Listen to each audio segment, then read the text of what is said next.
بسم اللہ الرحمن الرحیم الحمد للہ رب العالمین والعاقبۃ للمتقین والصلاۃ والسلام علی اشرف الانبیاء والمرسلین اللهم صل علی محمد وعلی آل محمد وبارک وسلم علیہ بسم اللہ الرحمن الرحیم وَإِنَّ ذُنُوبًا فَطَاهِرُونَ۔ آج ہم سیکھیں گے کہ غسل کی مشروعیت کیا ہے، اس کی واجبات کیا ہے، کب یہ واجب ہوتا ہے۔ غسل مشروع ہونا کتاب و سنت سے ثابت ہے۔ اللہ سبحانہ و تعالی اپنے پاک کلام میں ارشاد فرماتے ہیں وَإِن كُنتُمْ جُنُبًا فَطَّهِّرُوا، اور اگر تم جنبی ہو جاؤ تو غسل کر لو۔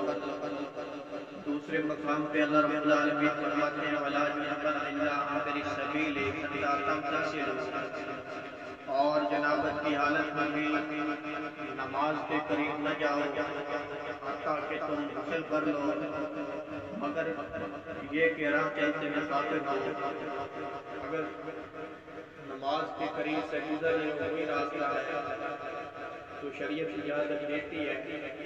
ادروائز مسجد کے قریب سے بھی اگر راستہ نہیں ہے تو جنابت کو زائل کرنے سے پہلے غسل کرنے سے پہلے نہیں گزرنا۔ نبی پاک علیہ السلام کا ارشاد ہے اذا جاوز الختان فقد وجب الغسل۔ نبی پاک فرماتے ہیں کہ غسل کب مشروع ہوتا ہے، غسل کب واجب ہو جاتا ہے۔ نبی پاک فرماتے ہیں اذا جاوز الختان، جب مرد کی شرمگاہ ختان فقد وجب الغسل، جب مرد کی شرمگاہ عورت کی شرمگاہ میں تجاوز کرے تو غسل واجب ہو گیا۔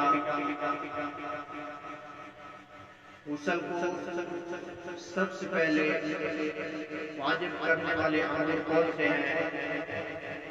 جنابت سے غسل واجب ہو جاتا ہے۔ نمبر ایک، یہ بات سمجھنے والی ہے کہ غسل کن کن چیزوں سے واجب ہو جاتا ہے۔ اگر یہ تو ہمیں یاد ہوگی تو ہم غسل کریں گے، اگر ہمیں پتہ نہیں ہوگا ان چیزوں کا تو پھر ہم پلید رہیں گے، پاکی کی طرف نہیں جا سکیں گے۔ تو غسل سب سے پہلے جو واجب ہوتا ہے جنابت کی وجہ سے انسان جنبی ہو جاتا ہے، احتلام وغیرہ نیند کی حالت میں آ جاتا ہے، مباشرت کرتا ہے تو غسل واجب ہو جاتا ہے۔ جب اپنی عورت سے جماع وغیرہ کرے، دخول کرے، منی کا انزال ہو جائے تو غسل واجب ہو جاتا ہے۔ اگر نیند کی حالت میں منی کا اخراج ہو جائے، منی خارج ہو جاتی ہے، ایسی حالت میں بھی غسل کرنا ضروری اور واجب ہے۔ اگر صرف خواب آتا ہے، منی کا اخراج نہیں ہوتا تو ایسی حالت میں غسل کرنا واجب نہیں ہے۔ مرد اور عورت ان حکموں میں برابر ہیں کہ عورت کو بھی اور کا اختلاف ہو جاتا ہے تو اس پہ بھی غسل فرض ہے، واجب ہے۔ اللہ رب العالمین قرآن میں فرماتے ہیں وَإِن كُنتُمْ جُنُبًا فَطَّهِّرُوا، اگر جنبی ہو جاؤ تو پاکی حاصل کرو، غسل کرو۔ رسول اللہ صلی اللہ علیہ وسلم کا ارشاد ہے اذا التقى فتنان فقد وجب الغسل۔ نبی علیہ السلام فرماتے ہیں جب دونوں شرمگاہیں آپس میں مل جائیں تو غسل واجب ہو گیا۔ دوسرے نمبر پہ غسل کے واجب ہونے کی کون سی چیز ایسی ہے جس سے غسل واجب ہو جاتا ہے؟ دوسرے نمبر پہ ماہواری، عورت کو جو حیض آتا ہے اور نفاس وغیرہ کا منقطع ہونے پر جب تک کہ یہ رک نہیں جاتا ان پر بھی غسل لازمی ہے۔ حکم خداوندی ہے کہ جب یہ رک جائے نا تو غسل کرنا ہے نا۔ اللہ رب العالمین قرآن میں ارشاد فرماتے ہیں وَاعْتَزِلُوا النِّسَاءَ فِي الْمَحِيضِ وَلَا تَقْرَبُوهُنَّ حَتَّىٰ يَطْهُرْنَ فَإِذَا تَطَهَّرْنَ فَأْتُوهُنَّ مِنْ حَيْثُ أَمَرَكُمُ اللَّهُ۔ حیض کے دنوں میں عورتوں سے الگ رہو اور پاک ہونے تک ان کے قریب نہ جاؤ جب تک وہ خوب پاک ہو جائیں۔ غسل کر لیں تو جہاں سے تمہیں اللہ نے حکم دیا ہے وہاں سے ان کے پاس آؤ۔ رسول اللہ کا ارشاد ہے ان کو سی قدر ما تحبس کی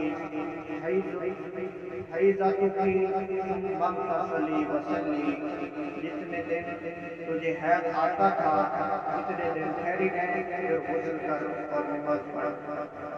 تیسرے نمبر پہ غسل جو واجب ہوتا ہے، موت بھی غسل واجب کر دیتی ہے۔ جب کوئی انسان مر جائے اس کو غسل دینا بھی فرض ہے، واجب ہے، اس لیے کہ میں مسلمان جب مر جاتا ہے غسل دینا ضروری ہو جاتا ہے۔ رسول اللہ کا یہی حکم ہے۔ سیدہ زینب رضی اللہ تعالیٰ عنہا بنت رسول اللہ صلی اللہ علیہ وسلم کی وفات پر آپ نے غسل دینے کا حکم ارشاد فرمایا۔ چوتھے نمبر پہ جمعہ کے لیے بھی غسل کرنا واجب ہے، کیونکہ رسول اللہ صلی اللہ علیہ وسلم کا فرمان ہے غسل یوم الجمعۃ واجب علی کل مکلف، جمعہ کے دن کا نہانا ہر بالغ شخص پر واجب ہے۔ جو بالغ ہو گیا ہے ایسے شخص پہ جمعہ کے دن نہانا واجب ہے۔ دوسرے نمبر پہ کون سی صورتیں ہیں جن میں نہانا سے مستحب ہے؟ مستحب کا مطلب اگر کرنے ہوتی چھوڑ دیں تو گناہ نہیں ہے۔ اسلام قبول کرنے والے کو چاہیے کہ غسل کر لے، کفار میں سے جو اسلام قبول کرے اسے نہانا چاہیے۔ کہ اللہ صلی اللہ علیہ وسلم نے اپنے امامہ بن اسال کو آزاد کیا تو اس نے اسلام قبول کرنے کے لیے غسل کیا۔ نمبر 2 احرام کے لیے عمرہ یا حج کے احرام سے پہلے نہانا مشروط ہے، اس لیے رسول اللہ صلی اللہ علیہ وسلم خود بھی نہائے تھے اور اس کا حکم بھی دیا تھا۔ تیسرے نمبر پہ مکہ میں داخل ہونے سے اور عرفات میں وقوف کے لیے، اس لیے کہ رسول اللہ صلی اللہ علیہ وآلہ وسلم ان موقع پر نہائے تھے۔ چوتھے نمبر پہ میت کو غسل دینے سے جو میت کو نہلائے اس کے لیے مستحب ہے کہ وہ غسل کر لے۔ یہ تھی غسل کی مشروعیت اور واجبات اور مطلوبات جو ہم نے سنے۔